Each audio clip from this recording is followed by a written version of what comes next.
Welcome to the brand new medical series on the Narcolepsy Navigators podcast, where real stories meet expert insight. In this special series, we're diving deeper into the medical side of narcolepsy, not just the condition itself, but the often overlooked comorbidities that many of us face. From sleep apnea and heart disease to high blood pressure and even dementia, we'll be unpacking how these conditions interact with narcolepsy and what it means for our daily lives. We'll be sitting down with leading experts to ask the questions that matter. How can we prepare for these challenges before they catch us off guard? What tools and treatments can help us manage them effectively? And most importantly, what can we do to slow down the progression and protect our long-term health? Whether you're newly diagnosed, a long-term warrior, or supporting someone you love, this series is here to empower you with knowledge, clarity, and practical advice for the journey ahead. So grab a cup of tea, settle in, and let's explore the full picture of narcolepsy together. Hello, welcome to Narcolepsy Navigators. I am Kerly, your host. I have narcolepsy type 1.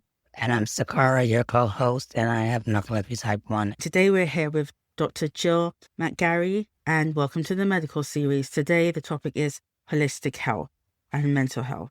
Thank you very much. Yes, we're happy to have you. I am a clinical person and I have got a doctorate. So it's not a research PhD, but I'm a clinical psychologist. So when you might speak to medical people to get medication, you would speak to me to get psychological support or understand the condition as well as the medication. That's good to know.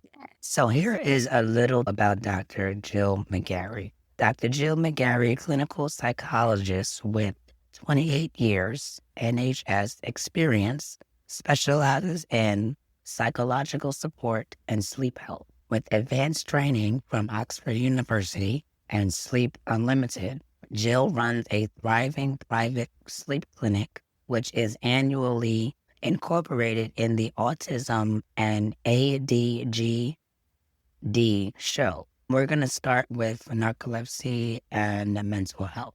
It's such an important topic because when we think about narcolepsy, mental health is not something that comes to mind. And a lot of people who are learning about narcolepsy or don't know about it, they say, oh, you're probably just sleepy. Or if they find out that your mental health is also affected along with narcolepsy, they're like, what does being anxious or depressed have to do with your sleep disorder?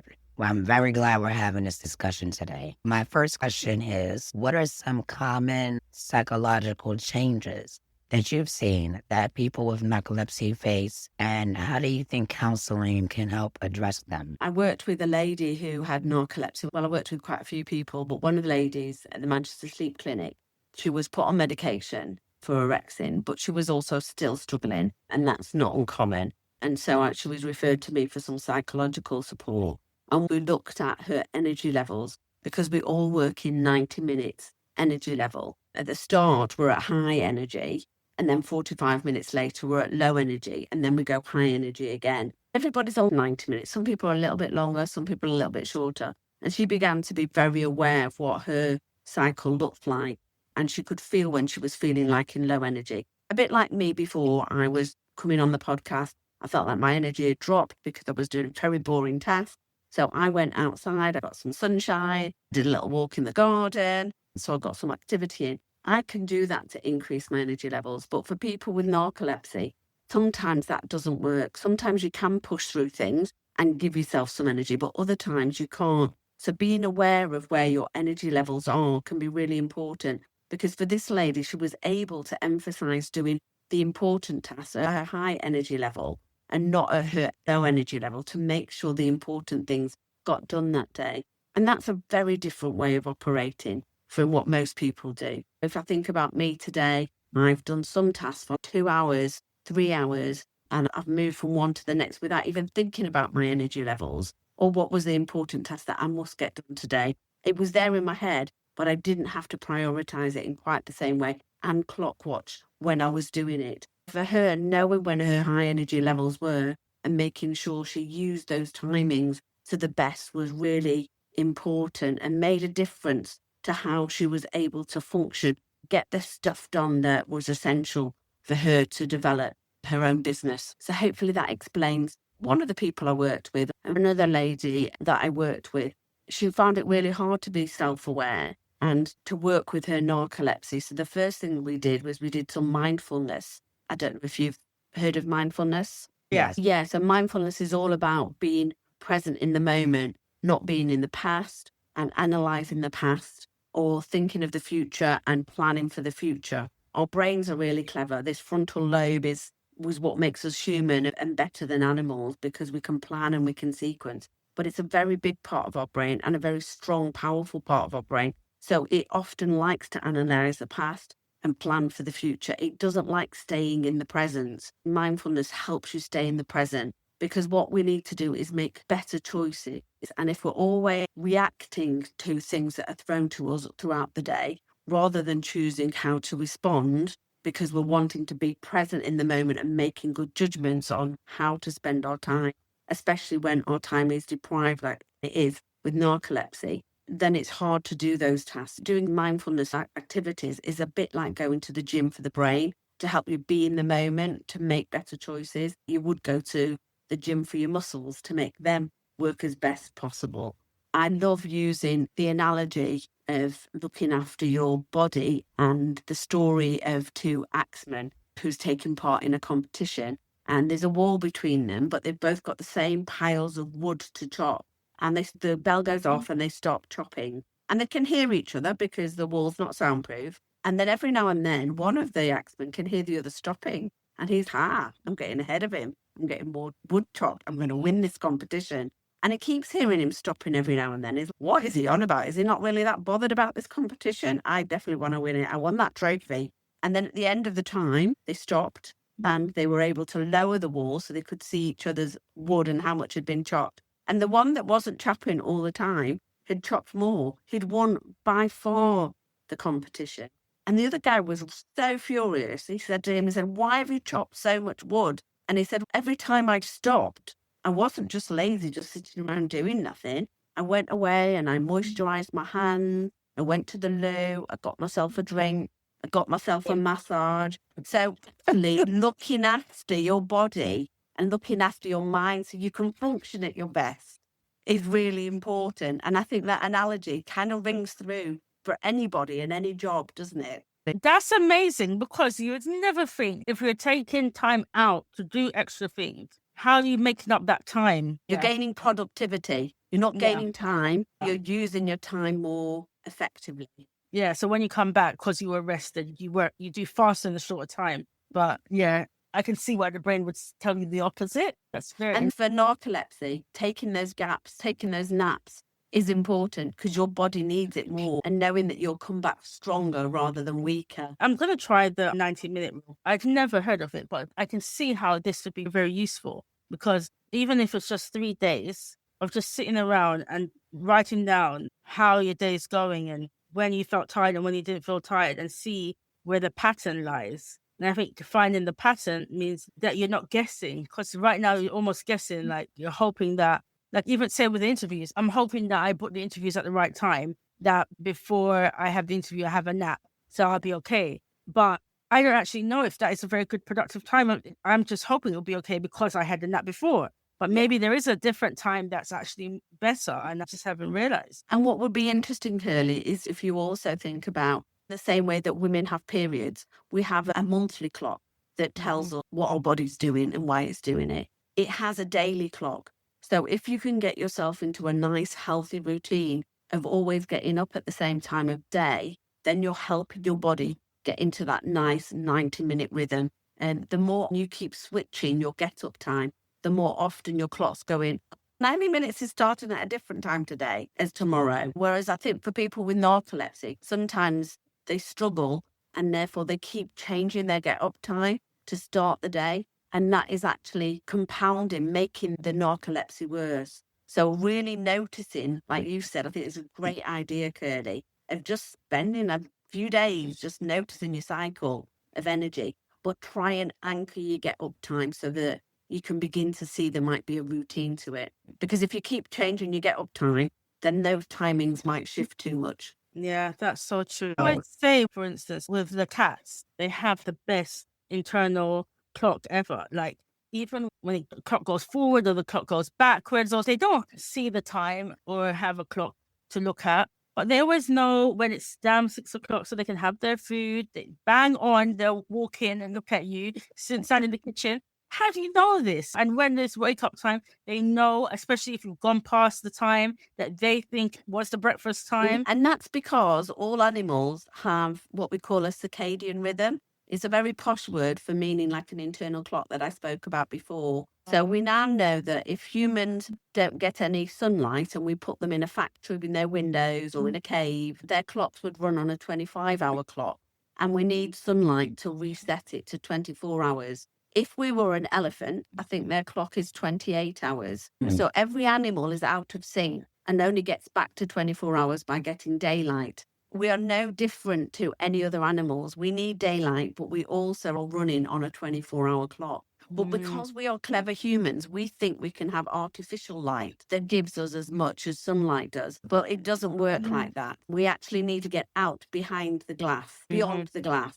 So if you wear sunglasses or spectacles, or you're in a car with glass, or you're in an office with lots of glass, any of that glass stops the goodness of the sunlight getting into your eyes to reset that circadian rhythm every day back to 24 hours. I think it's an important element that we haven't explored for people with narcolepsy to help you get into a better rhythm so that your sleep hygiene supports your condition of sleep. Because I don't know if for either of you had any education around what sleep hygiene is and isn't. It's interesting you say that, because I was going to say what you've talked about, I would be happy to go along with. But usually, like when doctors are talking about sleep hygiene, they don't make it sound like this. They're just like, oh, No, it's like this. no, they don't. It's usually, oh, you need more rest and you need this.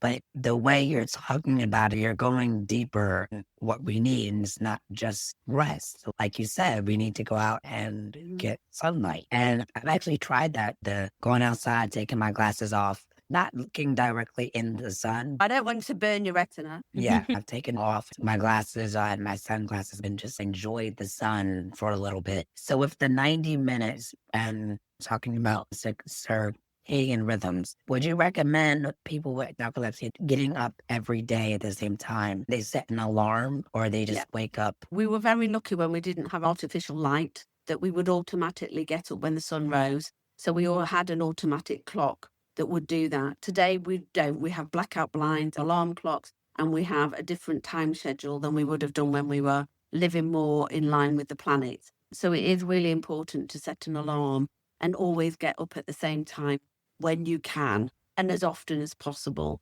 So for me, my get up time is 8 o'clock. Even when I'm on holiday, I try and keep to 8 o'clock get up time, because you can still enjoy the day, even on holiday. And 8 o'clock's not going to affect you enjoying the day. There are a couple of times, like when I'm flying away to a holiday, that I'll have to get up early, but they're the infrequent occurrences. We often talk about social jet lag in the fact that some people get up at a completely different time at the weekend to during the week.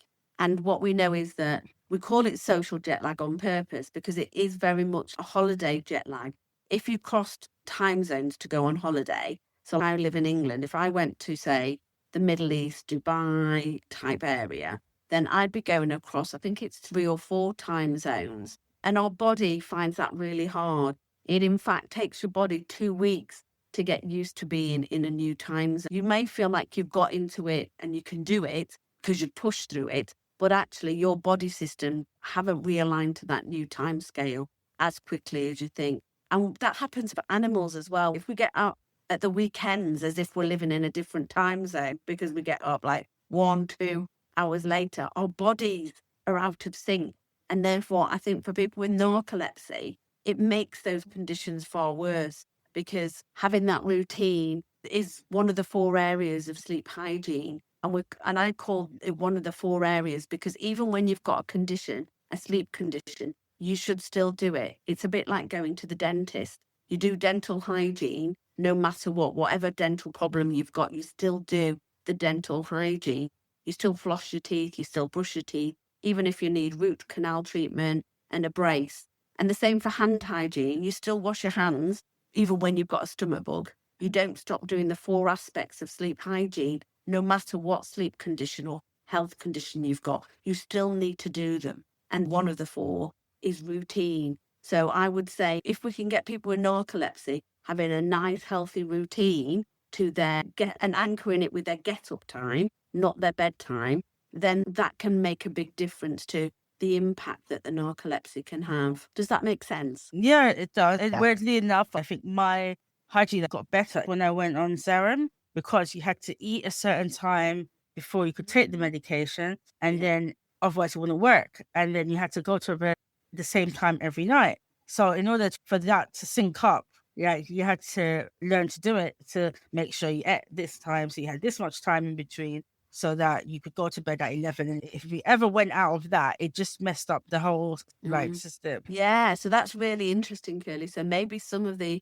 medication effects were also the effects of having a healthy routine. Yeah, I know. Because for me, when I first started taking armodafinil, there was a period where I had insomnia for those 3 or 4 days, but it was at nighttime. And I think because the medication lasts so long, it's like 9 to 10 hours, I would get ready for bed. I'd have all this energy and I couldn't sleep. But they said that was one of the side effects, though, insomnia. Yeah.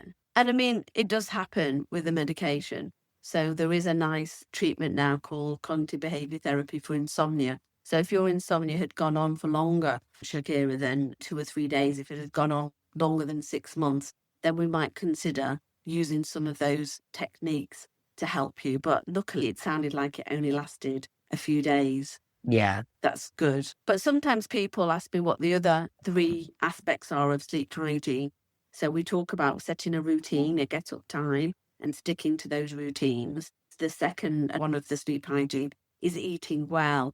So using coffee to your advantage. Coffee is a pick-me-up. If you need to boost that energy level, using caffeine, I would call it an adenosine restrictor. Adenosine is the chemical that makes us feel sleepy. So there are lots of things that are quite complicated to understand in science and sleep. I try and make things as simple as possible. So I describe it a bit like a toilet. Okay. So getting off to sleep is what we call a 2-process model. Yeah. So there's 2 processes to it. And there are 2 processes to a toilet working. You need both a flush handle, a flush button, a flush chain, and you also need water to build up in the tank. Yeah. So for a toilet to work, it has 2 processes. And sleep is very like that. So instead of having water pressure, what it needs throughout the day is adenosine building up in that tank. So that adenosine fills in the tank, but that flush button is made of another chemical called melatonin. So melatonin is made from the sunlight in the day. So when I said get out in the morning and get some sunlight and, it's good for you to get that routine, that will create some more melatonin so your flush button works. People with narcolepsy don't have any problems in creating that melatonin. There's no relevance for you to get more melatonin by taking medication or food. But what you might want to think about is that tank building up with adenosine. Your tank probably fills up with adenosine really quickly because that's what makes you feel tired and sleepy, is your adenosine tank is filling quite quickly. The more you can stop that tank filling up, the more awake you will feel. Coffee stops that adenosine molecule getting into the tank. So if you think a bit like the molecule of water, if you've got something else attached to it, it's too big to get into the tank through the pipe. So that's what happens with caffeine. It binds to the adenosine molecule and stops it getting into the tank for a few hours. It depends on the individual. Everybody's sensitive to coffee in different ways. So you can use coffee and other nutrients to support your sleep. So you might want to be thinking about avoiding alcohol because alcohol affects the quality of your sleep. You might want to be thinking about food that's high in pre and probiotics to help you sleep because that gives you more melatonin. So making sure you're eating all the right foods and drinking the right things and making sure you're hydrated earlier on so you get a good night's sleep so you're not getting up to go to the loo. All of those things add into that situation. But Curly, you're right.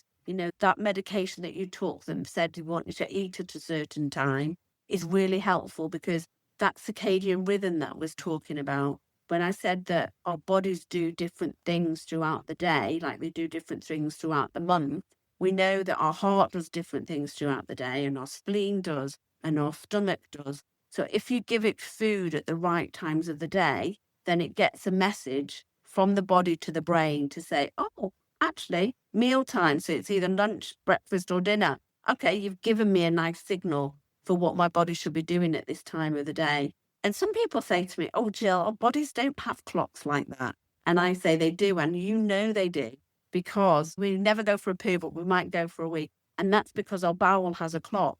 And when it's nighttime, it shuts down and it doesn't want to go for a poo. Oh, that's interesting. Yeah, that is really interesting. Then after you've slept and then you wake up in the morning, then you want to go. Yeah, it usually takes an hour for your bowel to wake up in the morning. So you know that to some extent that your body, so sometimes people with narcolepsy don't trust their bodies and trust their sleep. So now you know that your body doesn't go for a poo at night. Now you know your body is doing the circadian rhythm bit. Okay. Yeah. Some parts of your sleep are still functioning well. Wow. Okay. Yeah, that is really interesting. I had a question about, you said one of the four was coffee and caffeine. So, like, other people drink coffee and caffeine keeps them awake. What about the people that caffeine doesn't keep them awake? Is there another suggestion? There isn't. So yeah, there isn't another. It doesn't have to be coffee. It could be other forms of caffeine you could try. Okay. But there isn't another substance that does the same as caffeine, as in binding to that adenosine. Everybody's different though. So I'm not very sensitive to coffee. So my binding's not very strong. So I can drink coffee till quite late at night and it not keep me awake. But my husband's the opposite. He can't drink coffee after 11 o'clock in the morning because it will stop him from sleeping. So knowing all that stuff I was saying before about being self-aware about, can you take coffee or not? Can it be in your toolkit to help you stay awake or not, is probably the most important thing. It might be, like I said, there's 4 parts to sleep hygiene, and coffee and caffeine is part of the nutrient part of that 4. So there's nutrients, there's routines, there's light, and there's heat. And coffee is only one of the nutrients. You might want to be making sure you're careful about the alcohol you take. You might want to be thinking about when you eat to help boost your circadian rhythms. You might want to be thinking about what food you eat to make sure you get lots of pre and probiotics into your body. So caffeine might not be the solution for you, but there might be other parts of that nutrient factor that might be useful to you as an individual. Does that make sense? Yes, definitely. It does make sense in a nutrition type of way, because one of the things I've learned in this journey is how important nutrition plays with your narcolepsy. Carbs are a big no-no, but when you have narcolepsy, make sure you eat a lot of fruits and vegetables. You want to have a balanced diet. Yeah. How is that with narcolepsy? Because preparing food is not an easy task, is it? Yeah. You don't have much energy. Yeah, it takes out so many spoons. Yeah. I will often talk about easy, quick wins. So buy hummus and carrots and celery. Yeah. You don't even need to cook hummus. It's in a packet. It's always very healthy. But if you feed it with carrots and celery, you're adding to good nutrients in your body. Anything that's a quick win, like fruit, it should be your snack food. Instead of reaching for a bag of crisps, reach for a banana. It's as quick as to open, if not quicker. Or if you want something like as a treat, rather than buying some sweets or a cookie, maybe buy yourself some lovely exotic fruit like some strawberries and raspberries or some passion fruit. They're just as easy to open as those other things. They've just not been labelled as treats these days. And one of the quick wins for cooking is eggs. How long does it take to make scrambled eggs? Probably quicker than it is to get to McDonald's. Quick wins. We need to relearn some habits that society put in the way, don't they? You don't hear many adverts for how to cook eggs in different ways, do they? You get more adverts for KFC than you do for that. So we have to reinvent the good things that are naturally out there. Yeah, in cooking things, I've always been afraid that I'd have a cataplexy episode and burn the food or burn myself, because it's happened before. But I had a slice of cornbread, and then to counteract the carb, I had an apple. So for me, I didn't have any breakfast this morning. I'm an intermittent faster, so I don't eat my first meal of the day till 1 o'clock. But what I had for my lunch today was yesterday's dinner. We had a barbecue last night because it was lovely weather. So I had like a broccoli salad, a bit like a coleslaw. We had some potato salad, pork and chicken, and then we had some melon cut up already. So that was my lunch. And that took no time at all, because you're spot on, Sakhara. You do not want to be burning yourself all because you've fallen asleep while you're cooking. Yeah, 100%. What does holistic medical support look like for someone with a chronic sleep condition? Oh, what a great question. So it can look different depending on who's in the team that you're working with. So in the Manchester Sleep team that I worked in, the holistic team was made up of the doctor that prescribed the medication, the physiologist that looked at the scores on your night study, the pharmacist who prescribed the medication. So that's all like the physical health side of things. And then added to that team was myself and the psychologist. We had a dietitian in the team, and we also had a physiotherapist. So thinking about your exercise that you do to try and help with your energy levels, but also your general health, and thinking about with the dietitian what food you can cook and what you can do to make it as accessible as possible in the healthiest form is useful. Sometimes people might have an occupational therapist in the team. We weren't fortunate to have that, but that can often be really helpful when you're trying to get into employment, making work accessible for you. We live in a modern world today whereby jobs are flexible, that not just to support the team, the company, and it support the individual. So it might be different hours that you work. It might mean that you get certain projects compared to others that you might not be able to work on because of your ability to be able to stick to things specifically might not be as easy. So using an occupational psychologist and health to support that can be really useful, and an occupational therapist particularly to help you work through what tasks are within your remit and which ones aren't, can make a big difference. So that's what I would call about an holistic approach. But within that, of course, from a psychology point of view, I would be talking with the person about their emotional well-being, talking about how we can build their self-esteem, their confidence, thinking about their identity, because quite often people, when they've first been diagnosed with narcolepsy and before, they're having a bit of an identity crisis, and the whole focus is on their narcolepsy, whereas actually it's only one part of who you are, with lots of other strengths and skills and gifts that have been almost dampened down because of this one area that's got blown up in many ways. So often we might work through who the person is and rebuilding up a fuller identity of the individual, as well as working through any anxiety and depression problems that the individual might be experiencing. And then again, that psychologist might then work not just with the respiratory doctors and the sleep doctors, but we might even be that connection between the mental health team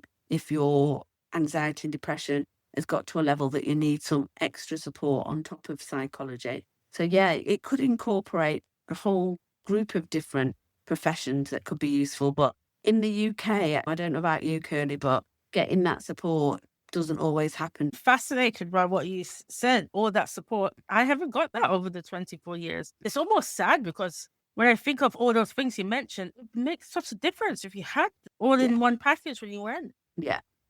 And how often do you go to a sleep clinic, Kerly? So yeah, when I was on Xeram, once a year, and that would be it. And then I would go to the sleep apnea clinic once a year. But since I've been on Xeram, because I have sleep apnea, they're like frightened of the combination at night. Xeram making me too relaxed for the sleep apnea, and apparently that can be very dangerous. Yeah. So they check on you every 6 weeks. So that started in 2019. So before then, it was just once a year. Apart from the first 2 years I was diagnosed at 18, I was seeing them probably every 3 months. And all the students were writing notes, and everything that came out of my mouth, they were writing it down. It was like I was famous. And then after that, and it just went to once a year. But even when you were seeing the team for more often, when you first got diagnosed, how many different professionals did you see? One. Yeah, that's it. Just a sleep specialist. And then when I got moved to neurology hospital, then it was just the neurologist, and that was it. Yeah. Which is fascinating to me because, like, I've had bariatric surgery, and in order to do that, you need to see a dietitian, you need to see the bariatric surgeon, you need to see the psychologist. You have to be psychologically analyzed for that. Yeah. And even for diabetes, it's the case. You would have several people within your team supporting you, and you will be seen far more often than once a year. Before they found out I had narcolepsy, they thought I had a sleep apnea, so I was using a CPAP.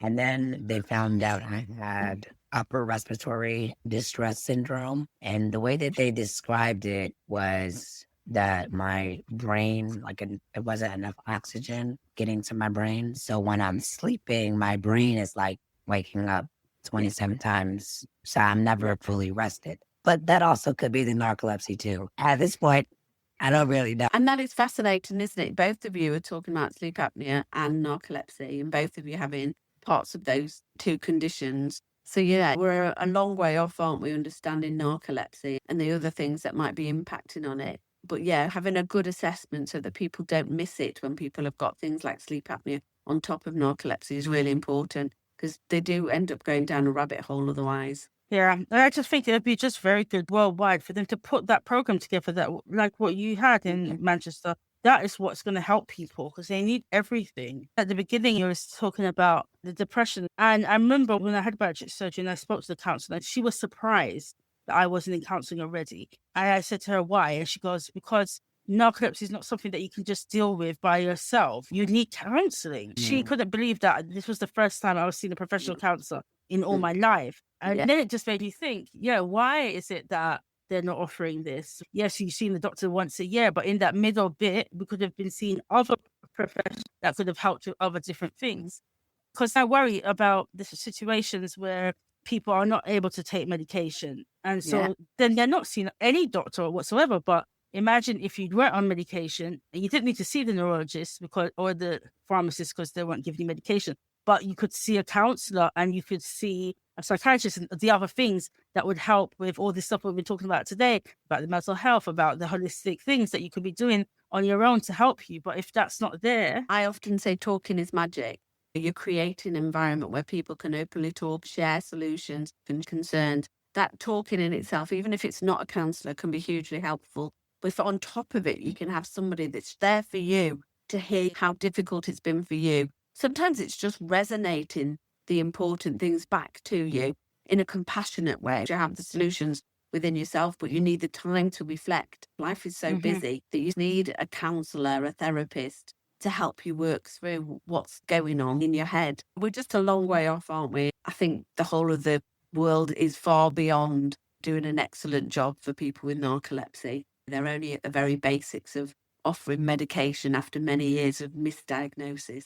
Yeah, and that's got to change. So everyone who's listening to this, who have the power to make the changes, please get in touch, because this is something that we are needed. And the reason why I'm very passionate about sleep health is because I don't believe now in 2025 that I should be hearing a story of someone that story sounds similar to mine that was in 2001.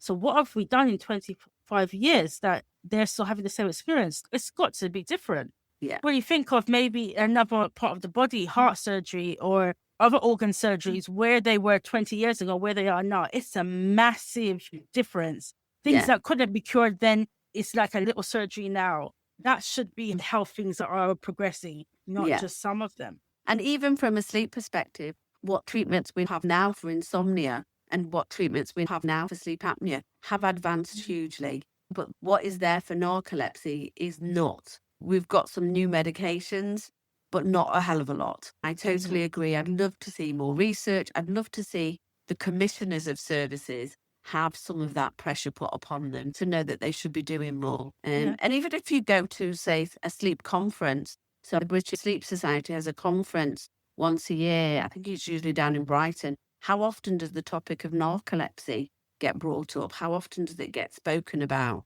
and campaigned about? Would be a useful place. Similar to yourself, Sakhara, in America, there'll probably be sleep conferences that don't have narcolepsy as part of their range of topics. Yeah, I've attended a few sleep conferences and it seems the total opposite. Like narcolepsy is the main topic for most of the sleep conferences, but they also talk about medications. And then the last one I went to, Dr. Anwar, she talked about sleep hygiene, narcolepsy diet and everything. And out of all the speakers that day, hers was the most impactful.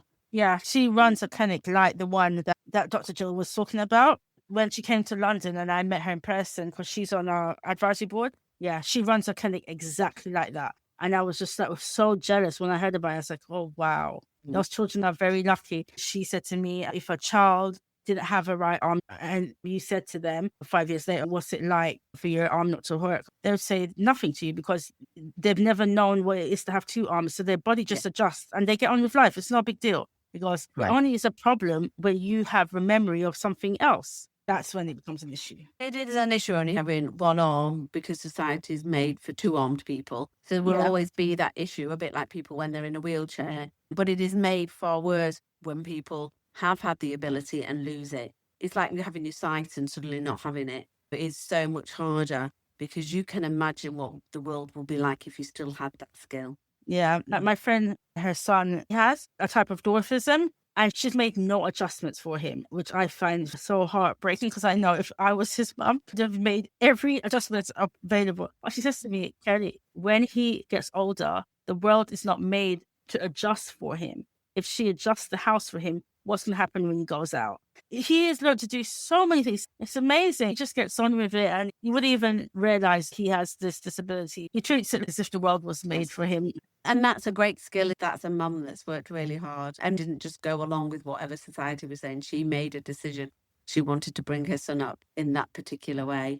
And that mindfulness of making those choices every day about how do you want to live with whatever your skills or whatever your deficits are is an important element of thriving, not just surviving with a condition. Yeah, I think that's so important because when you listen to other people's narcolepsy stories, you hear about the different triumphs that they've accomplished and how they didn't let the condition stop them from achieving goals. I think that more people should be like that. That's the great thing about having your show and about having your groups is that you enable people to hear different perspectives. I think it's very important. And that's why I can't wait to get more stories out from South America, Asia, and Africa, where you grow up and the society that you live in can affect how things are because of cultural beliefs and systems. One of my favorite stories about cultural influence is I went to do some work in Pakistan.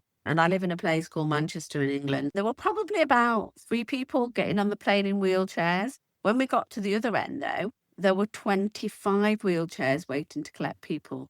I was like, has a disability occurred on the flight? And then coming back, the same happened. About 20 people were in wheelchairs getting on the flight. And at the other end, there was 2 getting off. Has been a miracle. On the way back. And that's because in Pakistan, as you get older, they want to look after their elderly. They would want people to need them. It's a respectful thing. Look what can happen. Culture can create a disability. Absolutely. Wow. Yeah, I think the same goes for people in Chinese and Japanese culture when the parents get older, the kids move in, or the parents move in with the children. Knowing that's the case, that can help, can't it, hugely? In what you were saying before, Curly, about that young boy not having his life too adjusted. Sometimes your family and society can make things better or make things worse, and you can choose to engage with it or not. That's so true. Why is counseling important for people with narcolepsy and other hypersomnia disorders, even when their physical symptoms are being treated? Yeah, so we definitely know that treating people psychologically for hypersomnia and narcolepsy can make a big difference because your mindset is really important. So often we would use a technique called cognitive behavior therapy. So what we would look at your cognitions. And by cognitions, it's the things that you say to yourself, the things that influence your behavior about your condition, about the way you are that might be influencing you. So we can work on those thoughts because what we think can influence our behavior. A bit like I was saying before about flying across the airways to Pakistan. People were thinking, I have to be disabled when I get to the other end for my family to care for me. So those thoughts affected their behavior. Our thoughts in other ways can affect our behavior. So if when getting up in the morning, you don't have a plan for the day and you're not feeling like you're looking forward to it, it can affect your behavior about whether you get out of bed or not. I'm trying to think of, there's so many different thoughts that can affect your behavior, but they're all cyclical.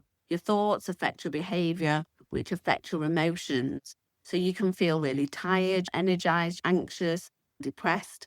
And you can stop that cycle in any one of those three things. So cognitive behavior therapy will use sometimes the thinking to stop the cycle. We would look at what kind of things are you doing during the day that are pleasurable, that can activate you into a more enjoyable mode of life, a more achieving focus so that you can build up your confidence. So we might look at both of those areas to be able to support you. But we might also look at the behavior of your sleeping patterns. When do you sleep and how do you sleep, to make sure you're getting the right amount of sleep so it's giving you the best quality. Are you using naps effectively? Aren't you using them? Because if you have a nap that's for longer than 90 minutes or is in between 20 and 90 minutes, it can actually make you feel more tired. So looking at your behavior, your napping behavior might be something that's important to do. So there's lots of ways that a counsellor can help very specifically with a technique called cognitive behavior therapy.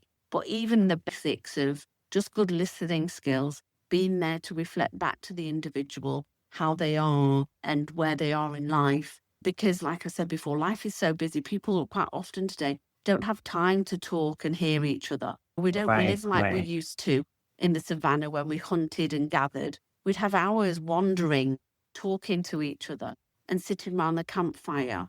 So we don't have those luxuries anymore. So actually having somebody just to hear you for what you have to say rather than interjecting with their issues can make a world of a difference. Well, I just want to say we have thoroughly enjoyed having you here. I've learned so many things that we can put it into practice literally tomorrow. One last question. What message would you give to someone who is newly diagnosed with narcolepsy and might feel overwhelmed or lost? Yeah. My first thing would be to say was to don't hold it and share that with people. Find the narcolepsy focus groups of yourselves so that you've got somebody else to hear what they experience, to have a wider perspective so you don't feel like you're on your own, because narcolepsy is such a rare condition that people can feel like it's only them. So sharing your concerns with other people who have a similar condition or the same condition can make a massive difference, and not holding it in, because the more we talk about an issue, the more we're likely to come to solutions or reflections that are helpful for the individual.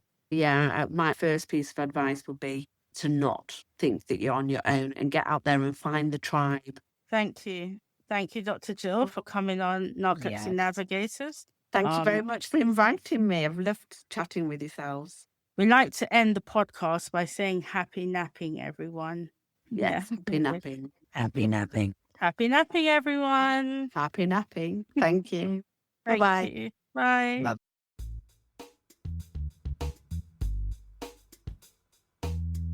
Narcolepsy Navigators is produced by a team of volunteers working for the Naps for Life CIC, which is a non-profit group dedicated to improving the lives of people with sleep disorders through community action. You can help grow our podcast and join our sleep disorder support group by visiting the website www.napsforlife.com. If you or someone you know has a sleep disorder and would like to share your story on Narcolepsy Navigators, please email us at narcolepsynavigators@gmail.com. You can also support us by donating at the website. Happy napping, everyone.